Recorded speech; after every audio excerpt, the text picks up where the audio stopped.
La ronda de entrevistas con nosotros a esta hora de la mañana el asambleísta por la provincia de Manabí, Javier Santos. Buenos días.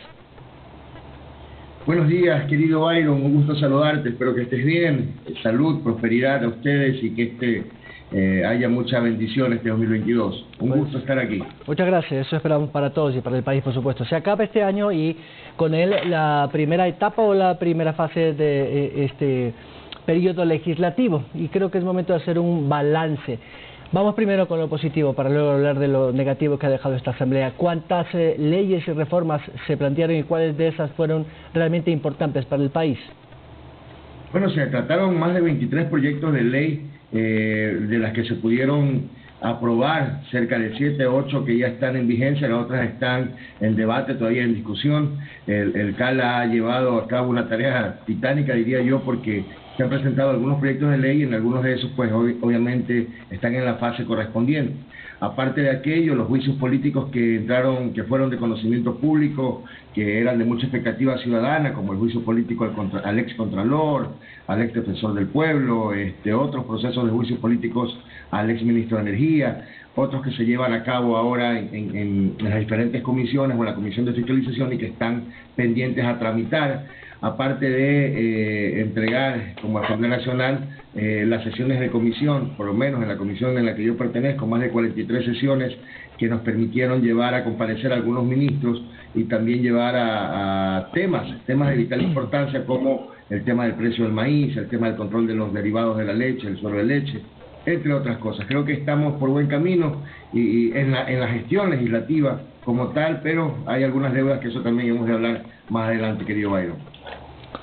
Hay dos temas que sin duda alguna generaron también de mucha expectativa porque se esperó que la Asamblea la pueda, más que aprobar, pueda conocer y tener ya informes para el definitivo debate, que era primero ese Código de Protección a la Niñez y Adolescencia, el COPINA, que tiene años, 5 años creo que tiene ese original allí en la Comisión de la Niñez y Adolescencia, y por supuesto ese reglamento o ley para reglamentar el aborto en el caso de violaciones, que también fue muy polémico porque además la Corte Constitucional estableció 6 meses luego de su aprobación, y en ese último debate pues vamos, que hubo de todo, y lo que ha generado en la opinión pública y desde conocimiento de todos es una insatisfacción de varios sectores, sobre todo los sectores femeninos. En estos dos casos puntuales, ¿la Asamblea le quedó debiendo al país? Bueno, estos dos casos puntuales son la tónica de lo que hemos vivido como nueva Asamblea Nacional. Por lo menos en la comisión en la que pertenezco hemos tenido que tratar proyectos de ley que vienen arrastrándose de la Asamblea anterior y que tal vez, de acuerdo a lo que hemos podido analizar, los nuevos asambleístas que pertenecemos a la comisión a la que pertenezco, no se compadecen con la realidad de los sectores a los que tenemos que atender. Creo que el COPINA es uno de los temas sensibles y que es una de las deudas de la Asamblea Nacional, no solamente de estos nuevos asambleístas, sino de las asambleas anteriores, y que no se ha podido atender como corresponde, y en ese sentido pues hay que ser responsable. Tal vez no, yo siempre he dicho, el tiempo, por cantidad no debería sacrificar calidad, y si un proyecto de ley no se ajusta o no tiene los componentes de manera correcta desde el territorio, desde las bases, desde la ciudadanía, pues obviamente sería inoficioso o sería imprudente aprobar un proyecto de ley que no tenga ese ánimo o sentimiento ciudadano. Y lo que tiene que ver con la ley del aborto por violación, obviamente que es una orden de la Corte Constitucional, estamos tratando de hacer lo correcto. En tal caso ya se debatió en el primer momento el tema, y lo que se está definiendo son ciertos temas técnicos, querido Byron, que tenemos que decirle a la ciudadanía que con absoluta responsabilidad se tienen que tratar. Es decir, no es que queremos hacer una ley porque queremos hacerla, sino más bien es una orden de la Corte Constitucional, un dictamen que ya está establecido, y lo que corresponde es simplemente darle viabilidad técnica. Temas como plazos, tiempos para ejecutar el aborto, temas como la objeción de conciencia, otros parámetros que son de vital importancia, los documentos que certifiquen justamente la actuación de los profesionales que vayan a actuar, son temas que tienen que estar sobre la mesa y que creo que son los más relevantes al proyecto de ley. No se trata de aprobar el aborto, no, se trata de cumplir una disposición de la Corte, y lo que toca ahora es hacerlo de la mejor manera para evitar daños superiores a las personas. Pero está en la agenda parlamentaria en esta primera semana de enero, porque escuchaba a algunos colegas legisladores suyos que este tema del aborto va a ser el primer proyecto que se retome para aprobarlo y que sería esta primera semana de enero. Sí, este proyecto es de vital importancia. El mes de enero tiene que tratarse porque los plazos y tiempos legislativos así lo establecen. Es una orden, un dictamen, y usted sabe que ante una orden de la Corte Constitucional no podemos incumplirla porque eso estaría obviamente yendo en contra de lo que establece la ley. Así como esta ley, también tenemos la ley para la gestión de la pandemia, que también es un dictamen de la Corte Constitucional y que nosotros calculamos que más tardar en febrero ya tendríamos listo y definido esta ley para la gestión de la pandemia. ¿Por qué cree usted que la Comisión de Salud se ha demorado tanto en esta ley o proyecto de ley de gestión de la pandemia? Porque claro, evidentemente pues es una cuestión urgente porque vemos cómo estamos en este momento precisamente analizando o pasando un momento más difícil que antes por el número de contagios y estas nuevas decisiones tomadas por el gobierno y por los COE cantonales. ¿Por qué cree usted que ha demorado? Bueno, lo que establecía el dictamen de la Corte Constitucional era que el presidente o el Ejecutivo envíe a la Asamblea un proyecto de ley para gestionar la pandemia. Eso se dictaminó para que se cumpla desde abril del 2020. Lamentablemente el gobierno anterior no lo hizo. El nuevo gobierno bajó o echó a un lado el proyecto de ley que había presentado el gobierno anterior antes de salir, y obviamente eso corrió los tiempos y los plazos y no se pudieron cumplir. Lo que optó la Comisión de Salud fue inmediatamente trabajar, no arrogándose funciones, sino más bien en su competencia de legislar, trabajar en un proyecto de ley acorde con lo que se conoce ahora o actualmente en el tema de la pandemia, y ahora lo que estamos haciendo es tratarlo porque la urgencia así lo pide, pero lamentablemente, insisto, el dictamen de la Corte establecía que era el Ejecutivo que debería presentarlo.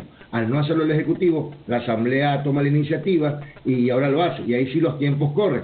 6 meses que le daban el tiempo máximo para la gestión, y obviamente ahora lo que tenemos que hacer es darle la forma correcta a esta ley, a este cuerpo normativo, para que los COE, más allá de aplicar sanciones o dictámenes que vayan en contra de otros cuerpos normativos, tengan los elementos suficientes para que actúen en concordancia con las leyes ya establecidas y en concordancia con la técnica que así debería ser los cuerpos colegiados como son los COEs, que son los primeros entes de respuesta ante una emergencia. La Asamblea no está exenta de escándalos y los problemas al interior que se hicieron públicos, tanto con Rosa Jiménez, con Rosa Cerda Bella Jiménez y por supuesto Inés Recarde, que dejaron una mala sensación de transparencia en la Asamblea Nacional. Pero el caso de Inés Recarde me llamó la atención porque siendo de su bloque y teniendo todas las pruebas, aparentemente el correísmo lo salvó, literal. ¿Qué pasó ahí? Porque sí, eso ha quedado muy mal visto por la opinión pública. No, sí, definitivamente, hay elementos que son de conocimiento público que se trataron en la Comisión de Ética. Recuerde que el Comité de Ética y la Asamblea Nacional tiene mecanismos de autodepuración para obviamente iniciar estos procesos y que la institución no sea afectada. Pero estos mecanismos de autodepuración no son los mismos que tiene la justicia ordinaria o los mismos que tiene la justicia normal o los jueces. Son más bien mecanismos internos. Y ahí podían pasar los dos escenarios. Uno, que se sancione tal como en el caso Bella Jiménez y que se destituya al asambleísta con el voto mayoritario de la asamblea, con los 92 votos, o que simplemente no hayan los votos y obviamente el asambleísta, en este caso que estaba en esta situación, pues se mantenga en su curul. Pero eso no exime las otras acciones, y recuerde que las otras acciones están iniciadas ante Fiscalía, ante los organismos competentes que ya están iniciando sus acciones. Veamos qué pasa.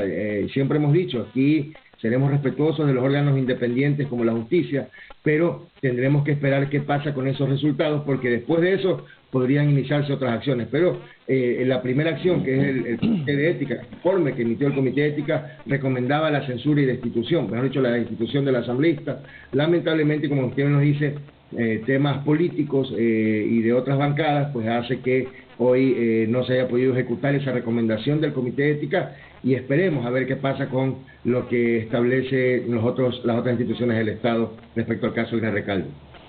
Bueno, habrá que ver qué es lo que sucede el próximo año, a ver si efectivamente se aprueban más leyes y se dan menos escándalos, porque eso espera el país. Asambleísta, estoy contra el tiempo. Muchas gracias y felices fiestas y un buen año. Gracias, querido Byron. Bendiciones a todos, mucha salud, a cuidarnos. Todavía la emergencia por COVID está ahí vigente y así que tenemos que estar atentos y cuidarnos a nosotros. Un abrazo, bendiciones y prosperidad del 2022. El asambleísta Javier Santos, de la provincia de Manabí, por el Bloque de Izquierda Democrática. 7 con...